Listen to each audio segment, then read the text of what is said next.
Meus irmãos, é muito bom estar novamente aqui. Graças a Deus nós podemos, nesta noite, felicitar o nosso coração de adentrar novamente o Centro Espírita Joana d'Arc, que é uma coisa que nós fazemos desde 1959, algum tempinho já. E hoje, uma alegria renovada de estar aqui, quando nós estamos relembrando os 200 anos da reencarnação de Hippolyte Léon Denisard Rivail, nos anos 40 do século passado, entre 1940 e 1950, 4 rapazes de Minas Gerais foram para a capital da República, então o Rio de Janeiro, e foram dominar a vida intelectual da capital da República. Esses 4 rapazes eram Pedro Nava, Carlos Drummond de Andrade, Fernando Sabino e Paulo Mendes Campos. Junto com outros 2 do Nordeste, não é mesmo? Graciliano Ramos e José Lins do Rego. Um outro do Espírito Santo, chamado Rubem Braga. Esses rapazes dominaram o pensamento intelectual da nação naquele tempo. E há um texto precioso do Paulo Mendes Campos, um poeta extraordinário. A sensibilidade dele é de uma tessitura palpável pela alma.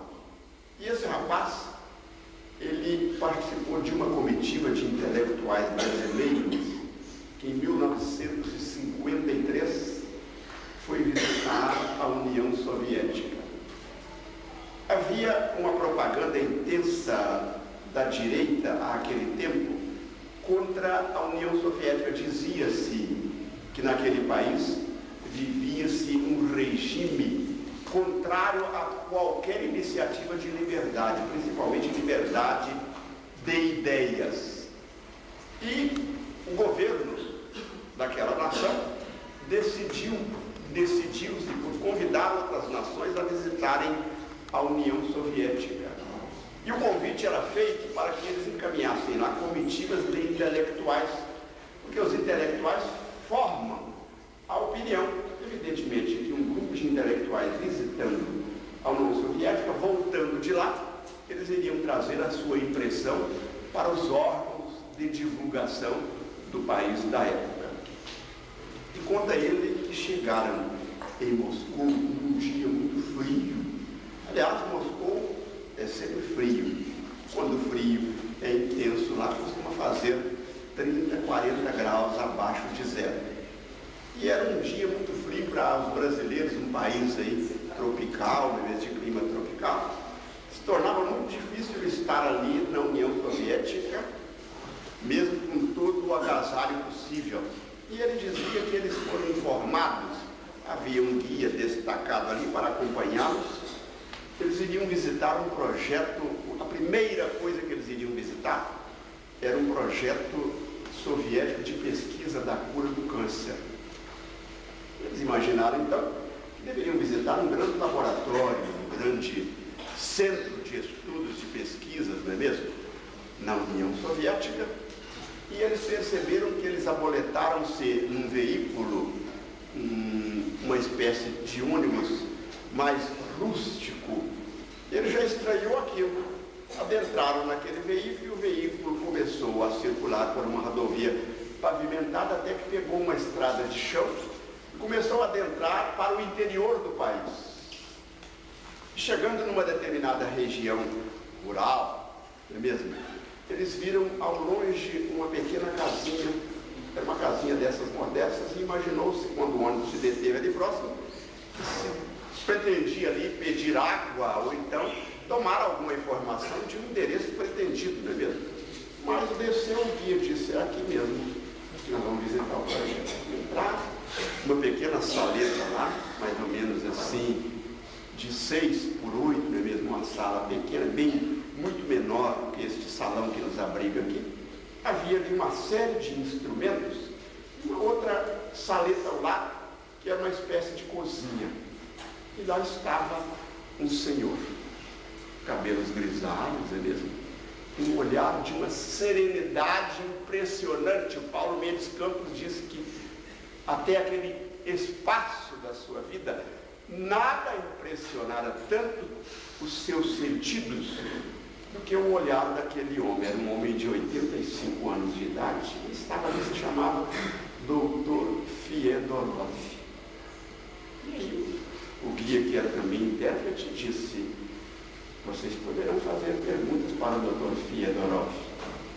E perguntaram há quanto tempo dura a sua pesquisa. Ele disse: eu estou aqui nesse espaço há 50 anos.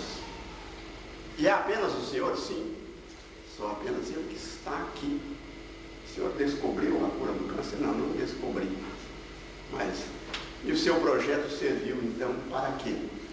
O meu projeto serviu para vencer etapas. Eu queimei uma série de etapas. 50 anos de etapas foram queimadas pelos meus estudos, pela pesquisa que eu desenvolvi aqui. E quem vier após mim não terão mais que vencer aquelas mesmas etapas. É como se eu estivesse aqui diante de uma imensa floresta fechada, que depois dela houvesse alguma coisa para ser alcançada, atingida, e que nós viéssemos aqui abrir clareiras. Eu já abri as clareiras que me competia abrir e estou com a consciência em paz. Realizei o meu trabalho, desenvolvi o meu projeto, está tudo aqui nos meus arquivos. Para aqueles que vierem após mim, eu vou entregar um caminho pavimentado de descobertas. Eles estranharam aquilo, né? Eu vivo sozinho aqui, sim. Esses 50 anos eu estou sozinho. Sua família. Minha família são os instrumentos de trabalho.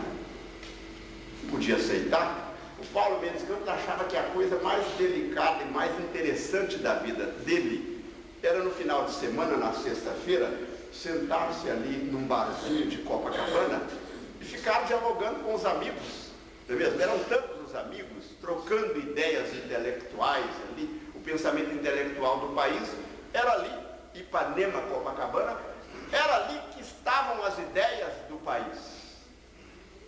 Ele se sentava ali até madrugada dentro, não é mesmo? E ali ele renovava as suas energias intelectuais e tinha também os seus prazeres orgânicos ali, tomava a sua cerveja, comia um prato para o qual ele tinha inclinação ou predominância de interesse.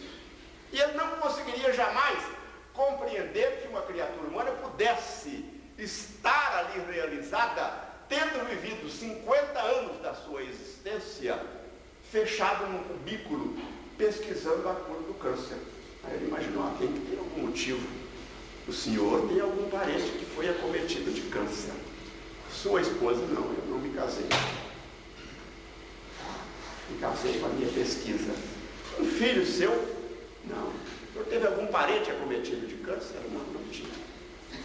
E aí o Paulo Mendes Campos diz que percebeu que aquele era um homem que tinha piedade de estranhos, de pessoas que nunca tinha visto. Porque na verdade essa é uma qualidade da alma inigualável. Aliás, das anotações de Paulo, tem uma epístola dele que tem um texto que diz que a piedade com contentamento é grande ganho. A piedade com contentamento é grande ganho. E Emmanuel, no livro Pão Nosso, ele tem um comentário a respeito da piedade desse trecho. Ele termina o comentário dizendo a respeito da piedade com contentamento, ele diz: não sabemos de nenhuma outra que possa trazer prosperidade para o coração. Prosperidade para o coração. Ali diante de Paulo Mendes Campos estava a maior prosperidade do coração que ele podia imaginar. Um homem, ele olhava nos olhos dele e imaginava que aquele homem era um gigante. Poderia enfrentar todos os guerreiros da terra e ele certamente os venceria, porque o seu olhar, ele era inatingível. Ali havia uma força inexplicável. E assim era. O Dr. Fiedorov era um desses cidadãos que vêm encaminhados por Deus para estabelecer diretrizes para os nossos passos, clarear os caminhos por onde devemos trilhar.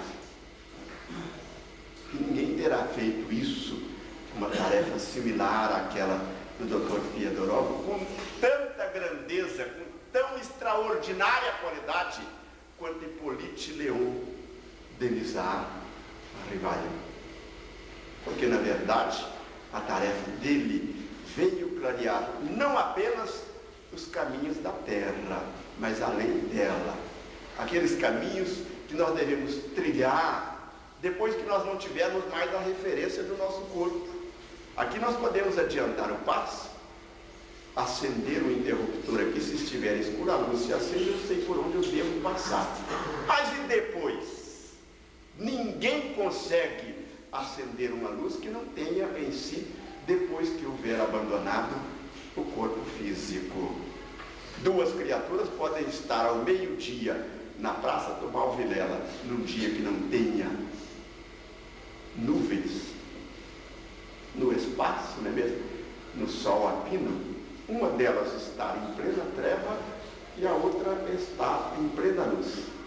Mas essas duas mesmas criaturas poderão permanecer na Praça Tubal Vilela até anoitecer, ficarem lá até a meia-noite, e aí o céu já estará nublado e as estrelas e a lua não farão claridade.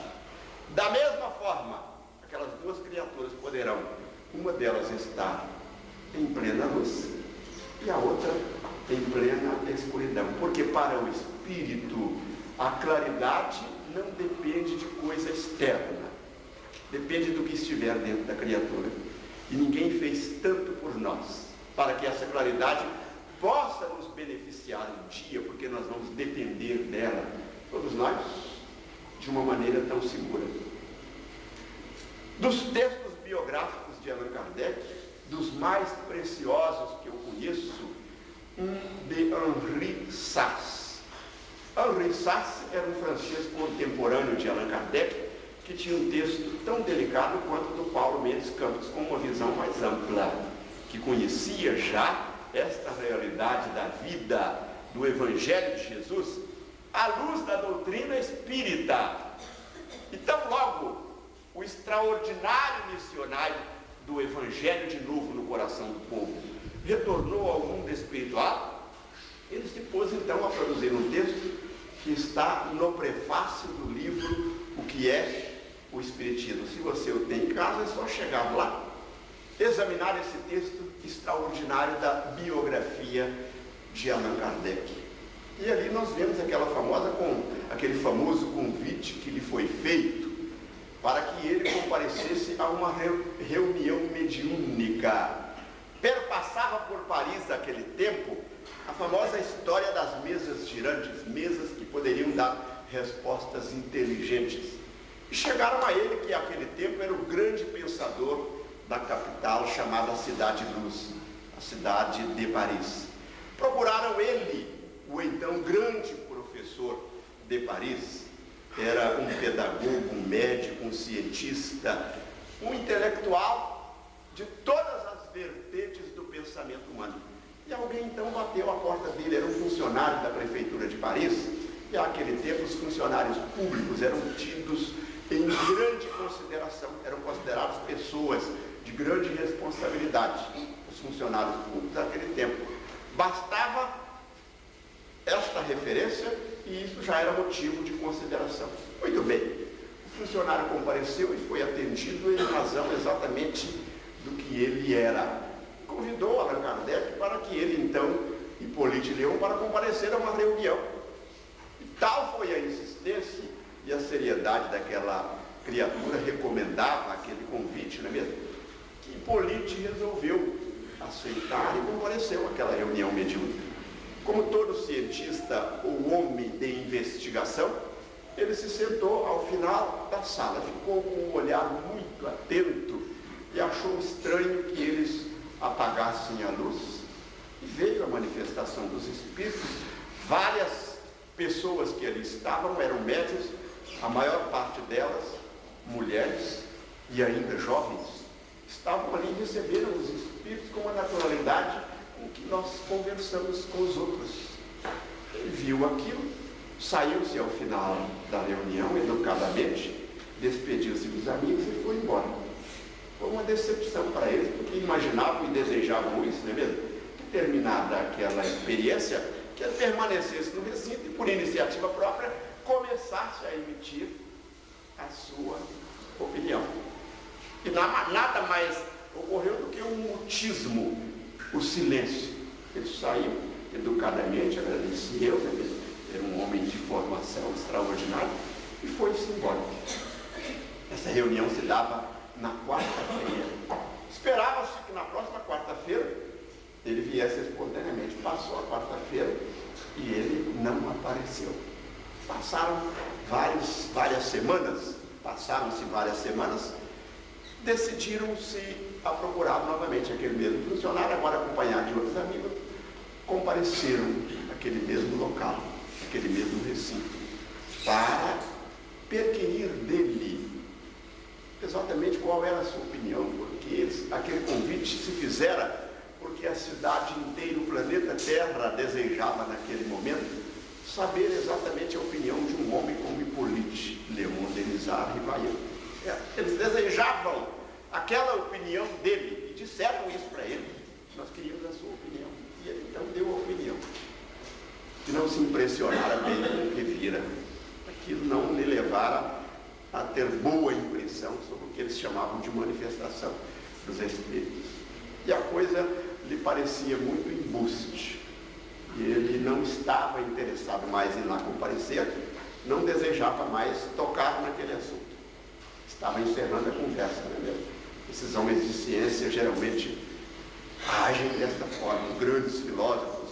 Quando o assunto não lhes toca, não lhes diz respeito, eles vão logo encerrando a conversa, porque não adianta ficar esticando a conversa. Eles disseram, mas Senhor, nós desejávamos demais ter a sua opinião exatamente sobre o fenômeno, detalhado, por que é que o Senhor não aceita? Ele disse, olha, se vocês realmente querem uma opinião mais aprofundada minha, uma investigação mais profunda, levem para o que vocês chamam de espíritos uma proposta minha. Eu vou fazer uma proposta. Eu posso elaborar 500 perguntas sobre os mais variados temas dos interesses humanos. Se os espíritos aceitarem responder essas perguntas, eu prometo que eu emitirei opinião depois de examinar as respostas. E eles então foram lá, consultaram os espíritos, e os espíritos responderam pressurosos, né? Porque isso já estava programado pelo mundo espiritual daquele jeitinho. Era um script que estava ali sendo aberto do jeitinho que viera de lá. Aquilo era uma realidade que tinha que aflorar na Terra por aqueles caminhos. Daquela forma, eram exatamente aquelas pessoas, os artistas que deveriam encenar aquela peça. E ela chegou no momento exato. E então, ele elaborou um questionário dividido em 4 partes.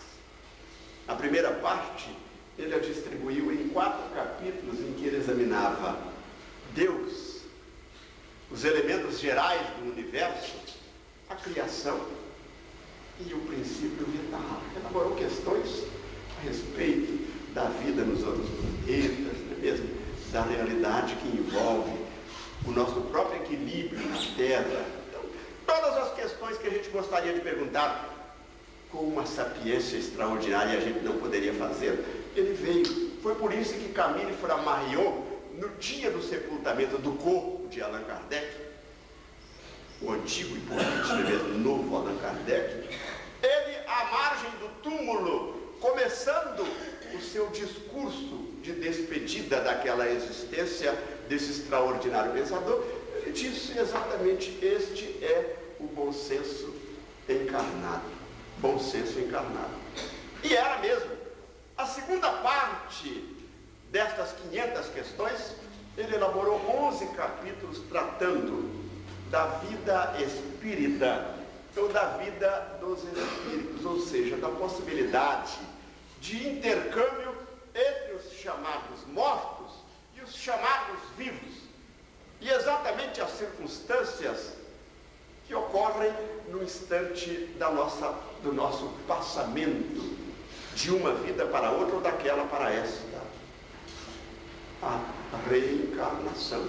É mesmo nessa segunda parte, 11 capítulos.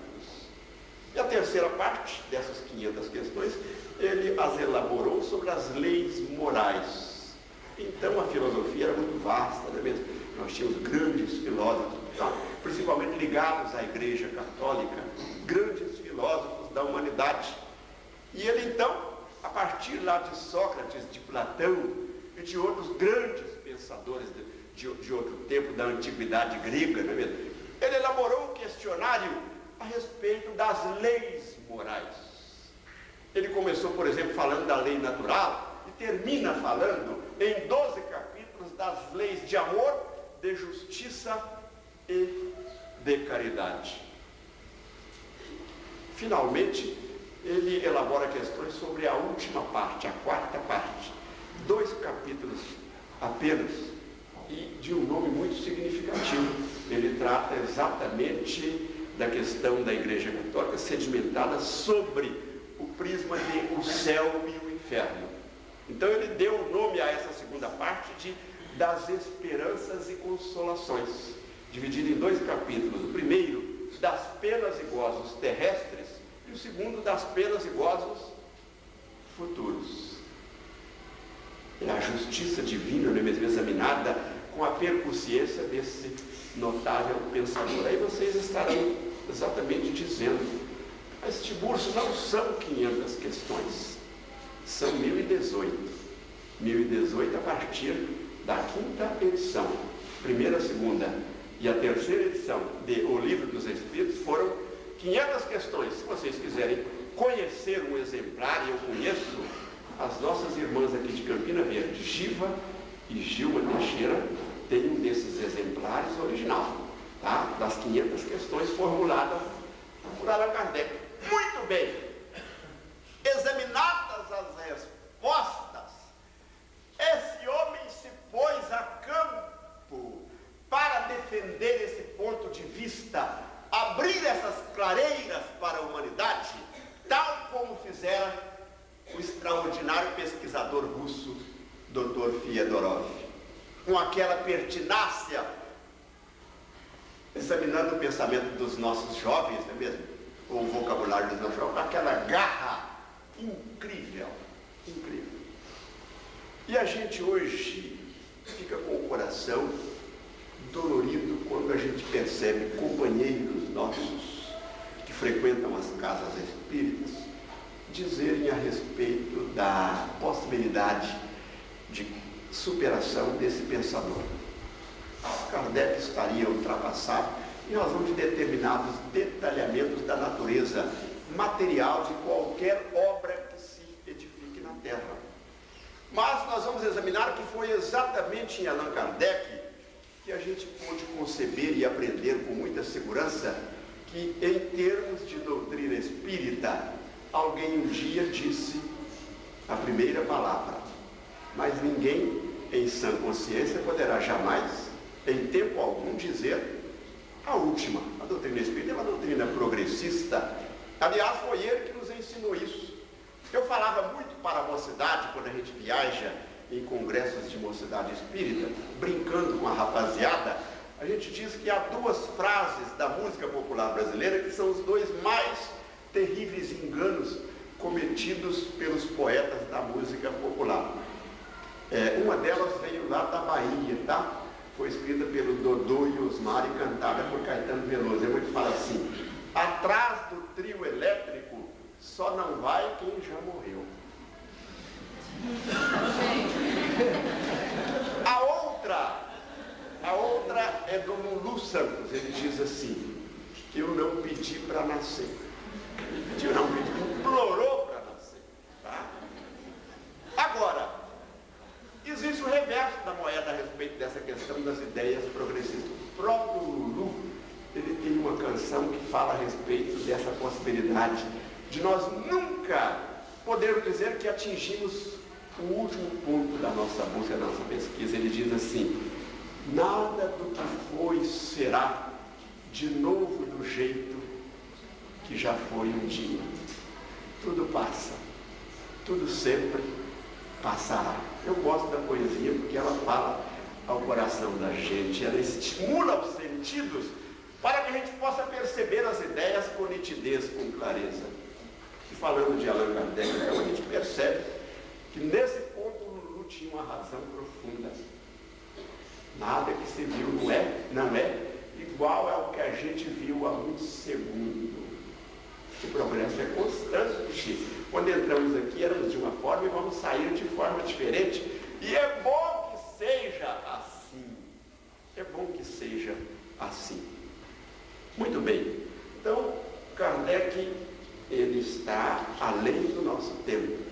Nós vamos ainda gastar muitas encarnações, pelo menos mais uns 500 anos, tentando investigar esse pensador profundo a respeito do Evangelho de Jesus. Então hoje nós viemos aqui conversar com os irmãos de Fernando, tão queridos. Essa casa tem um sentido muito profundo na nossa modestíssima trajetória, mas aquilo pouquinho que a gente pôde compreender dessa doutrina, nós começamos aprendendo aqui no Joana d'Arc, lá nos nossos 17 anos de idade, a gente já jornadeava por aqui.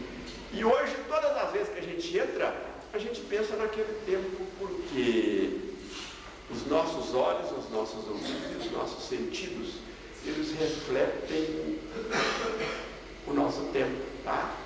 Eu conheço muitos pais que têm conflito com os filhos por causa de música popular.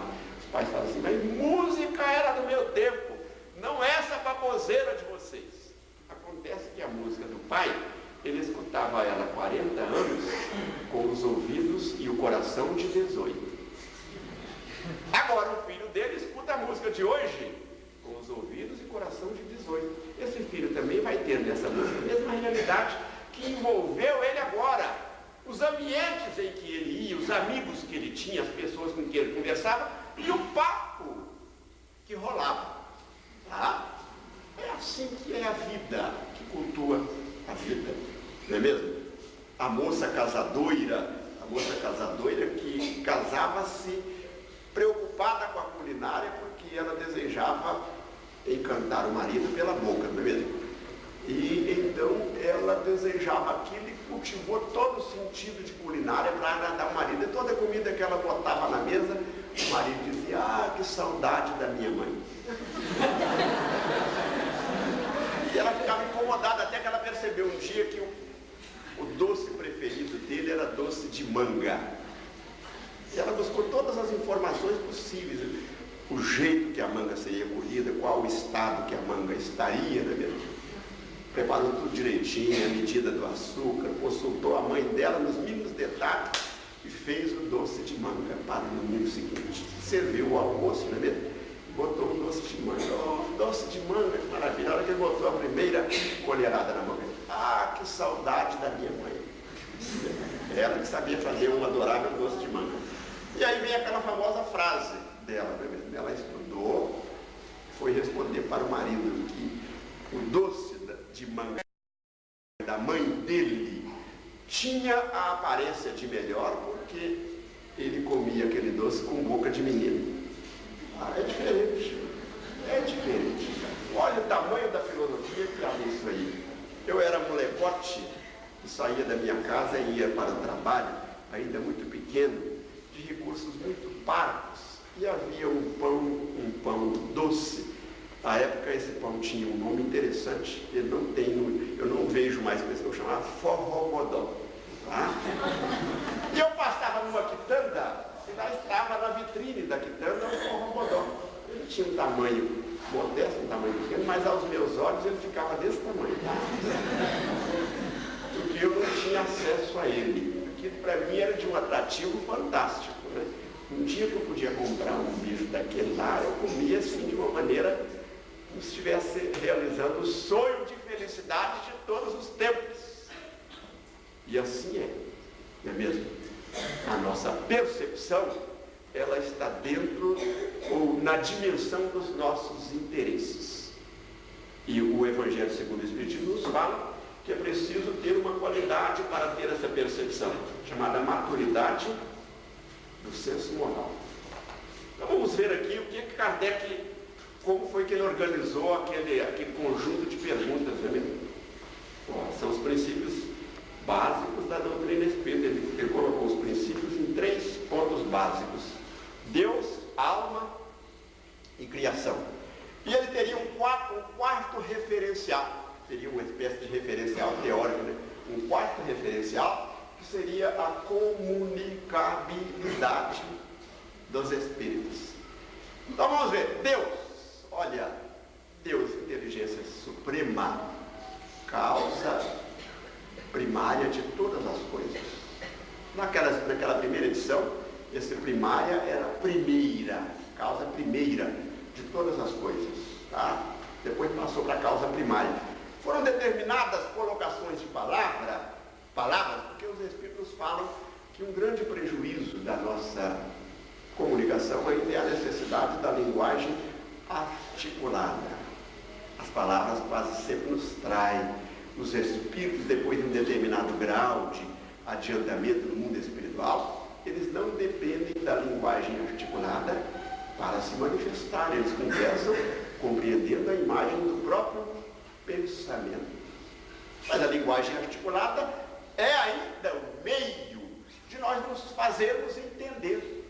Ainda é a linguagem articulada. E por isso ele procurou as palavras. Começou o livro dos Espíritos com determinadas informações que eu acho preciosas. Ele diz assim: para se designarem, são as primeiras palavras do livro dos Espíritos, tá?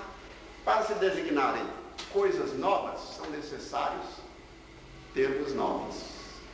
Como nem sempre é possível ter termos novos para designar todas as coisas novas, nós vamos utilizar termos antigos. É preciso, pelo menos, que nós usemos cada palavra da maneira mais adequada possível dentro do seu sentido etimológico.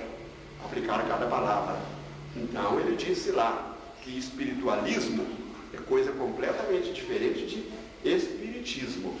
Tá? Espiritismo é a doutrina dos espíritos. Espiritualismo é uma crença das pessoas que acreditam numa coisa além da simples matéria. E nós iríamos chamar essa doutrina de doutrina espiritista, ou o espiritismo, porque era a doutrina dos espíritos. Ela caminharia com os homens, pelos homens e apesar deles. Olha o bom senso do professor quando ele fala de Deus. Quando ele fala de Deus. Então ele diz lá: Deus é eterno. Não é mesmo? Deus é eterno. Se tivesse tido princípio, teria saído do nada, ou então também teria sido criado por um ser anterior. Deus é imaterial. Se estivesse sujeito a mudanças, as leis que regem o universo teriam uma estabilidade terrível. Deus é único. Se muitos deuses houvesse, não haveria unidade de vistas, nem unidade de poder na ordem do universo, na ordenação do universo. Deus é onipotente. Se não fosse, as coisas que não houvesse feito seriam obras de outro Deus. Deus é soberanamente justo e bom. A sabedoria providencial das leis divinas se revela nas pequeninas coisas como nas maiores. Evidentemente que ele fez várias perguntas, maravilha. Ele fez várias perguntas e das respostas ele fez esse substrato que aí está, que está dentro daquele enunciado lá do Lulu Santos. Nada do que foi será de novo do jeito que já foi um dia. Cada dia a nossa compreensão se amplia, porque a verdade, ela é como o manto de Cristo. Ela não tem costuras e nem remendos. Ela é uma coisa só em todas as épocas da humanidade. Nós é que nem sempre tivemos olhos de ver com capacidade de compreendê-la tal qual ela é. Então os nossos olhos vão se aprimorando. Colocada a palavra olhos num sentido muito mais amplo do que apenas esse de enxergar, é de compreender. Eu fazia um curso de reciclagem como professor em Belo Horizonte e apareceu uma mocinha lá e de cara eu fiquei com preconceito contra ela. Viajamos a noite inteira de ônibus daqui para Belo Horizonte, Montijo aqui. Vamos lá cansado, aparece uma moçonha lá, parecia uma meninota de 16 anos chamada Cláudia. Mas que nós viemos aqui para aprender com essa fedelha aqui, né? Porque é preconceito da gente. E ela escreveu no quadro uma frase e me ganhou de cara, tá? Felizmente ela mudou meu conceito, ela escreveu no quadro: em todos os impulsos de aprendizado, enxerga melhor quem tem sempre abertas, e colocou reticência para a gente colocar no papel que resposta que a gente colocaria lá. E a resposta correta era ouvidos. Em todo esforço de aprendizado, enxerga melhor quem tem sempre abertos os ouvidos. Isso significa que ouvir é melhor do que falar. Ah, meu Deus, a Cláudia nos ganhou. Ela falou: eu quero ouvir vocês, tá? Aí ela deixou de ser fedelha comigo. Pareceu ser uma mulher, assim, de 150 anos, com aquele corpinho de 15, né? Muito bem. A vida é assim. Esse investigador fez as suas questões a propósito de Deus e extraiu de lá uma realidade dele. Porque a gente aprende nos caminhos da escola comum, nas universidades, nos colégios, que nós temos que sedimentar esse caminho de aprendizado em 3 coisas mesmo: pesquisa, extensão e ensino. A pesquisa produz o conhecimento, a extensão disseca, mensura o conhecimento, e o ensino informa o conhecimento. Então são 3 etapas que devem ser feitas nessa ordem. Não podemos começar do telhado para fazer uma casa, começando do alicerce, né? Tem que ser nessa ordem. E foi o que ele fez.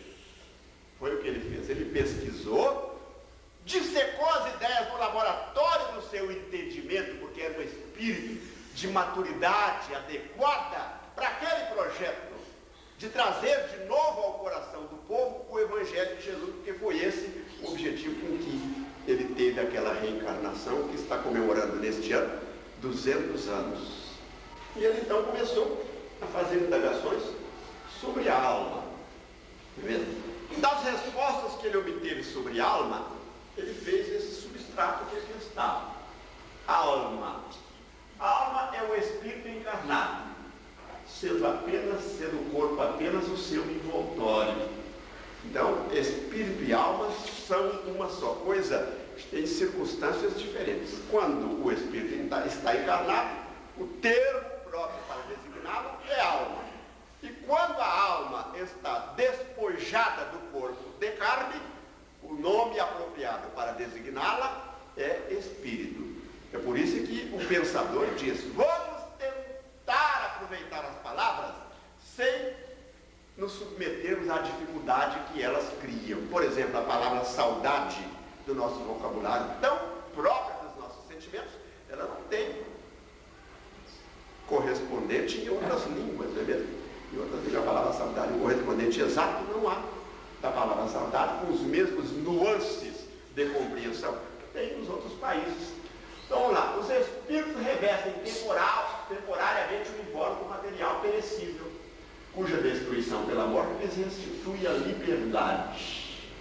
Significa que enquanto estamos vestindo o corpo físico, nós não gozamos de ampla liberdade. É um estado em que nós estamos trabalhando o nosso aperfeiçoamento e trabalhamos a intelectualização da matéria.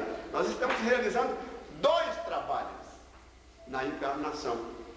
Kardec é que nos mostra isso naquela primeira parte lá. Ele pergunta se é a mesma a força de união que liga os elementos nos corpos orgânicos e nos corpos orgânicos. Eles responderam, os espíritos responderam para ele que a força de união é sempre a mesma, tá? É uma só em todas as coisas. Se assim é, haverá diferença entre a matéria dos corpos orgânicos e dos corpos inorgânicos? Ele respondeu que a matéria é sempre a mesma, porém nos corpos orgânicos ela está animalizada. E agora vem uma informação, onde a ciência dos homens ainda está distante desta outra ciência da alma. Aí Kardec pergunta: qual a causa da animalização da matéria? Ânima é alma, não é mesmo? Qual a causa da animalização da matéria? A sua união com o princípio vital. Aí vai se estudar o princípio vital. o fluido vitalizante. Tem uma questão lá, questão 68, que pergunta qual a causa da morte dos seres vivos, esgotamento dos órgãos.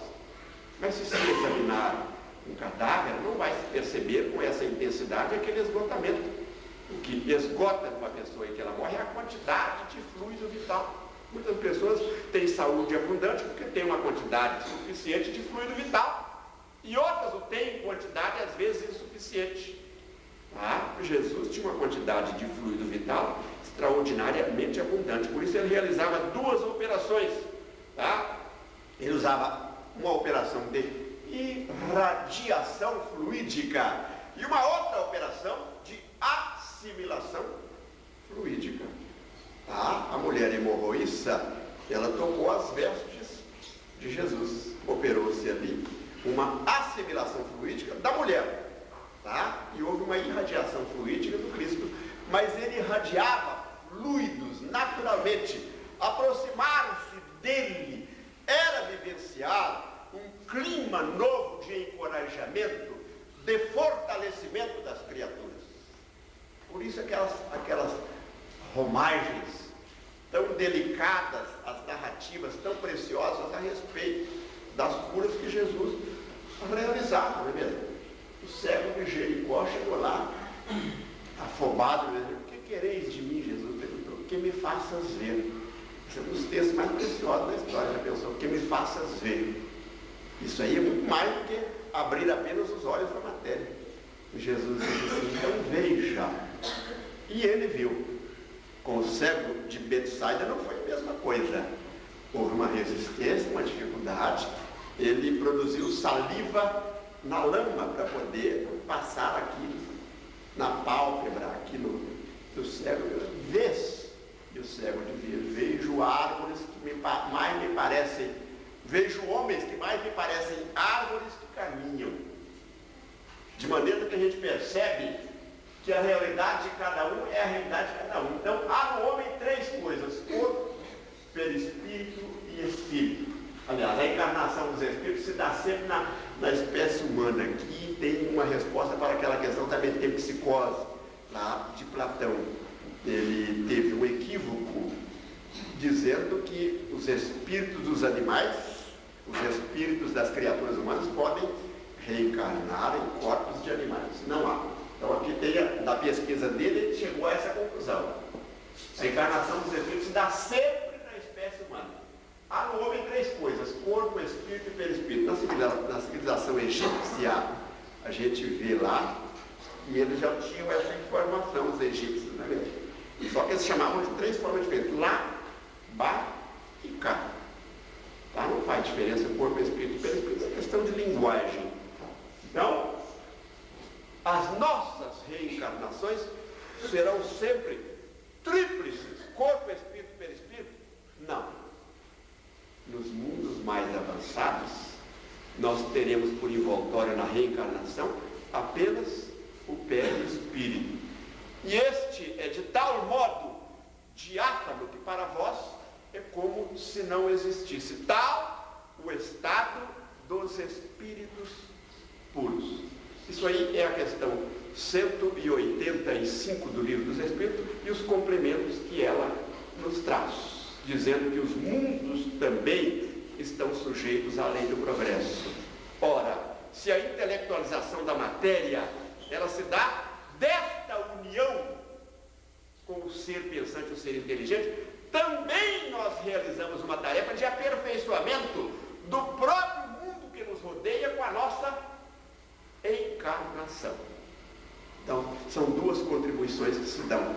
A matéria possibilita o nosso aprendizado, sedimenta em nós a experiência pelo amor e pela dor, e nós fornecemos a intelectualização da matéria, que também tem vida, que também se desenvolve. Muito bem. A respeito da alma, então, nós temos lá, os espíritos encarnados habitam os diferentes globos do universo. O espírito, tendo o espírito que passar por muitas encarnações, segue-se que temos muitas existências que teremos ainda muitas outras. Isso aqui já virou lugar comum para nós espíritos, né? Tem gente principalmente nos trabalhos de desobsessão, aparecem espíritos muito renitentes à ideia das vidas sucessivas. Eles choram muito, conversam com a gente, dizem que compreendem, mas não aceitam. Tá?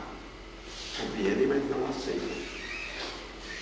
Um deles falava comigo recentemente, gritando muito e chorando, dizendo que ele não tinha os membros nem posteriores, nem superiores, nem inferiores, tá? Os membros. Ele estava ali daquela forma. E quando ele conversava comigo, depois naquela reunião que a gente faz, aquela reuniãozinha depois do trabalho de desobsessão, conversando com os companheiros, nós nos lembramos do livro Memórias de um Suicida, da Ivone Pereira, aquele professor de Coimbra, chamado Mário Sobral.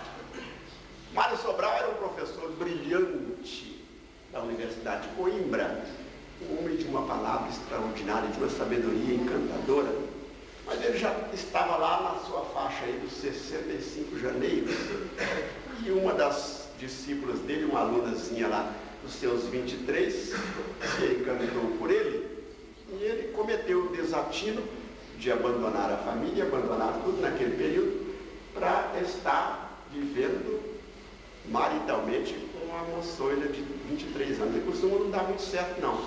65 com 23 não costuma dar certo. E ele foi evidenciar 2, 3, 4, 5, 6 meses, foi tudo caminhando bem, e ela então se agastou dele. Começou a demonstrar, dizendo que não o queria mais.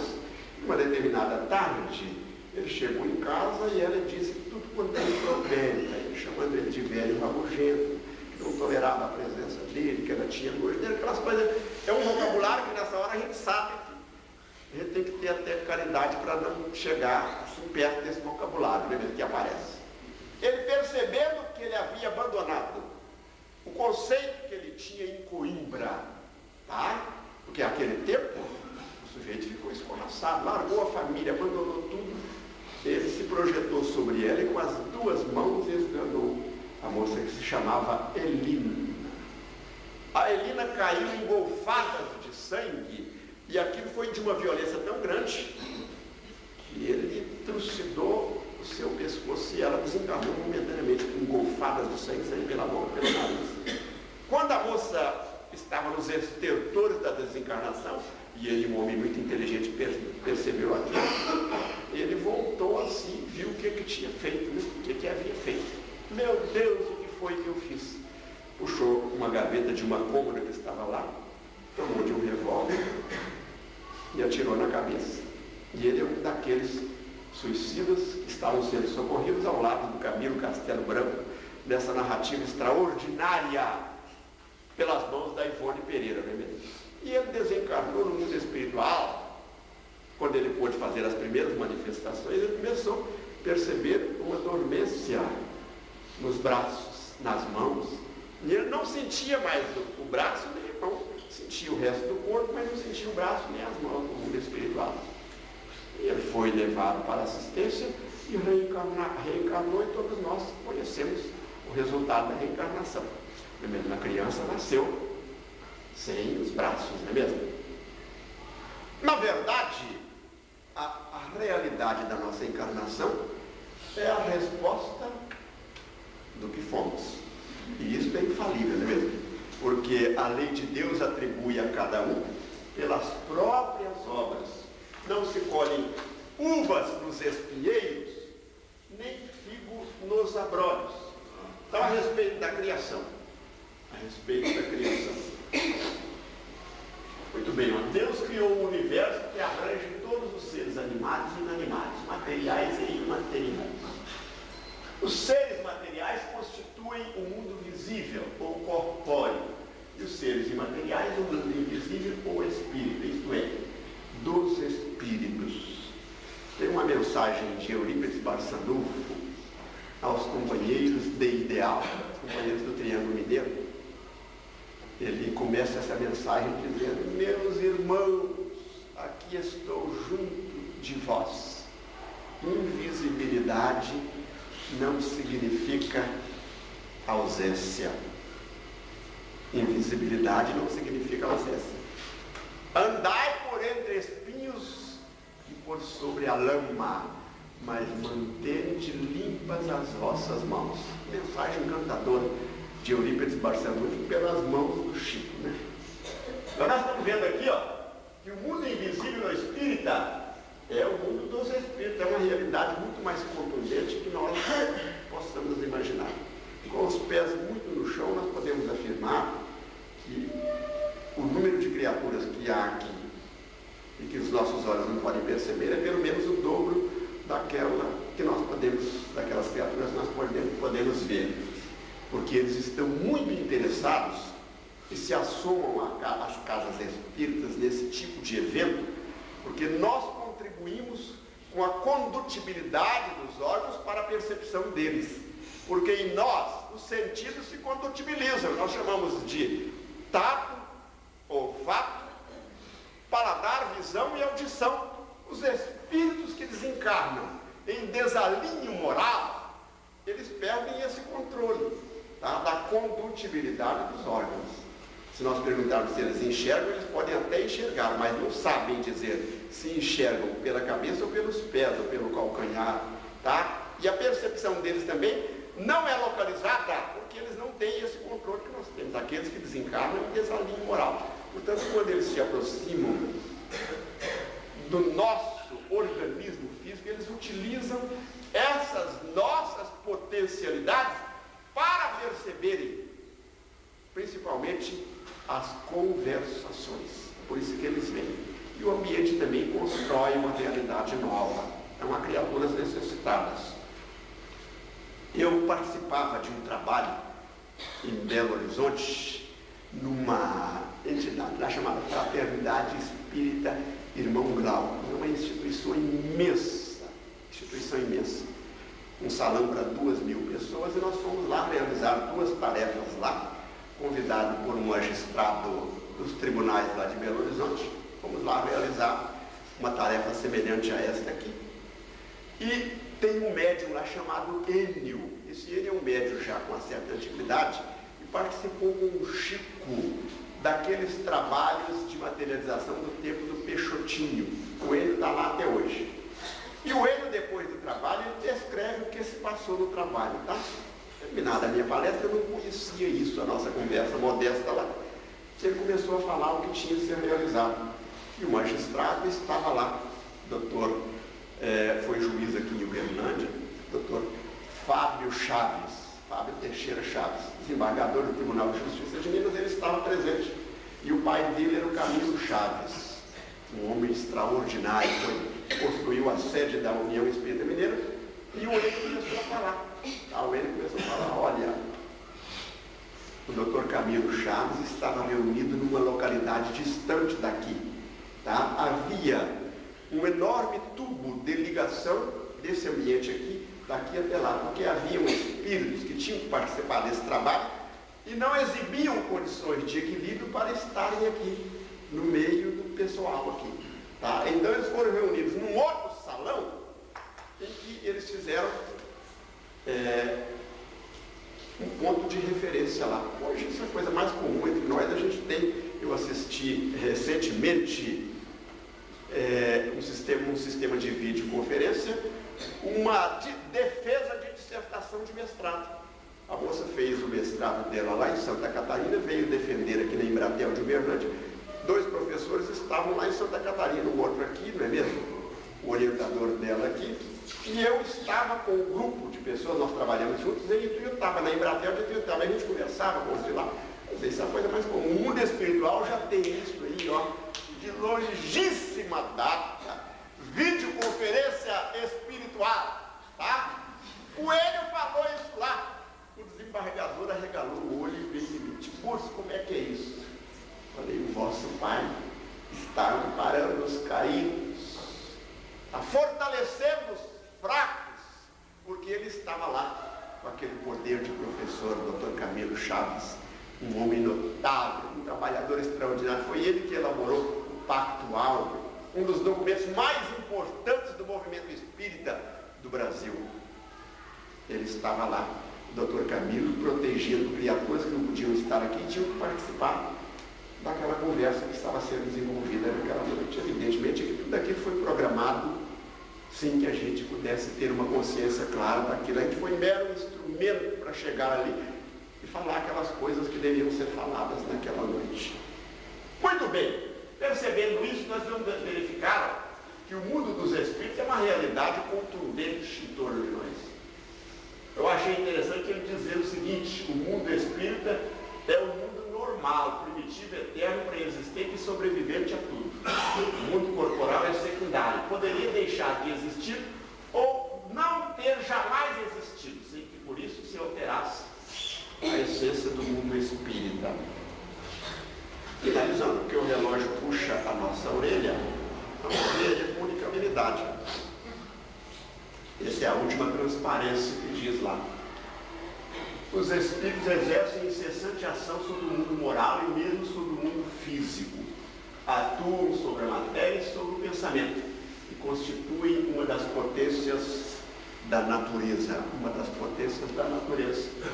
As relações dos espíritos com os homens são constantes. Os bons espíritos os atraem para o bem e nos sustentam nas provas da vida. Os maus nos impelem para o mal. As comunicações dos espíritos com os homens são ocultas ou ostensivas. As ocultas se verificam pela influência boa ou má que exercem sobre nós.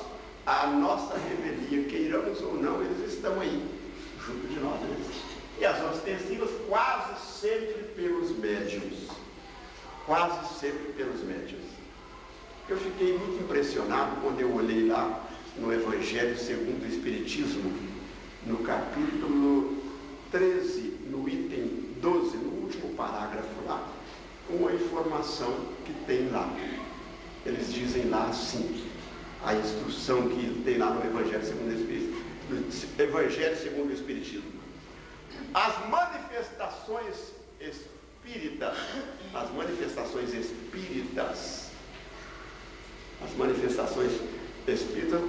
unicamente se produzem para os de olhos fechados e corações indóceis. Significa que elas não são necessárias. Elas estão sendo necessárias temporariamente. Haverá tempo que não mais serão necessárias as manifestações dos espíritos, tá? Elas existem por um sistema de caridade para com a nossa ignorância, porque nós temos os olhos fechados e os corações indóceis, tá? De maneiras que a gente vê nesse pensador um desbravador de caminhos novos, não é mesmo? Um acendedor de lampiões. Tem um poema da literatura brasileira chamado Acendedor de Lampiões, que é a coisa mais bonita que eu conheço. E para agradecer o carinho dos nossos irmãos, eu chamo isso de tempero, não é mesmo? Uma mesma conversa em 10 lugares diferentes, em cada lugar ela é diferente, porque quem realiza a palestra não é esse modesto pronunciador de palavras aqui, mas é quem vem aqui. São vocês que trouxeram o assunto que brotou aqui, tá? Cada coração, cada olhar, eu chamo isso de tempero. E é um tempero muito bom. Sem esse tempero a gente não seria nada e não faria nada. Sem o carinho, a gentileza. Então, como agradecimento, como as minhas palavras derradeiras nesta segunda-feira, espero que a gente possa conversar muitas vezes ainda com os nossos irmãos. A gente lembra que quando a tarde vai caindo, na distância do horizonte, e o sol vai se encobrindo na colina do alto monte, chega logo a noite escura, encobrindo todo o céu, em seu manto, a desventura conclamada por seu véu. A tristeza é sempre grande nesta hora de agonia, mas não tarda e aparece luminosa alegria, uma estrela linda clareando a escuridão, trazendo sua luz para a amplidão. E você que ainda vive entre as provas de amargura, faça como aquela estrela clareando a noite escura. Leve luz à treva densa de tristeza e de amargor, dando sempre a quem não pensa seu perdão cheio de amor. Vamos juntos, meu amigo, vamos juntos caminhar, ajudando uns aos outros para a glória alcançar.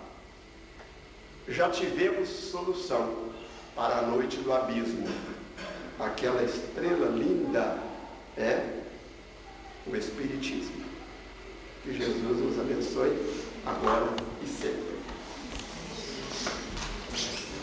Nós queremos sinceramente agradecer ao Senhor por esse momento maravilhoso que nós apresentamos, que Jesus nos ampare, continue nos dando a oportunidade de nos fazer.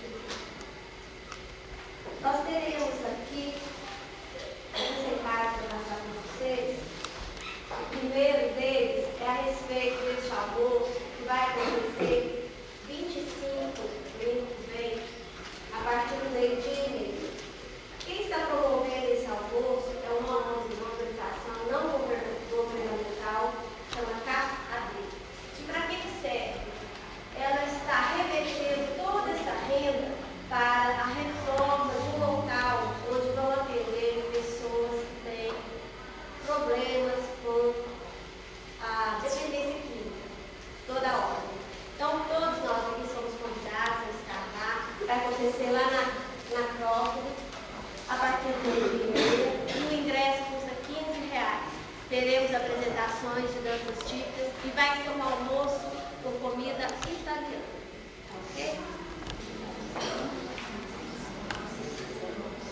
Quem tiver interesse de adquirir os convites, a Sueli está por aqui, ela tem para vender, procura com a gente na portaria. Nós queremos também convidar a palestra de Mário Souza, e o tema vai ser Pais Brilhantes. Então são todos nossos convidados. Tem alguém aqui que está no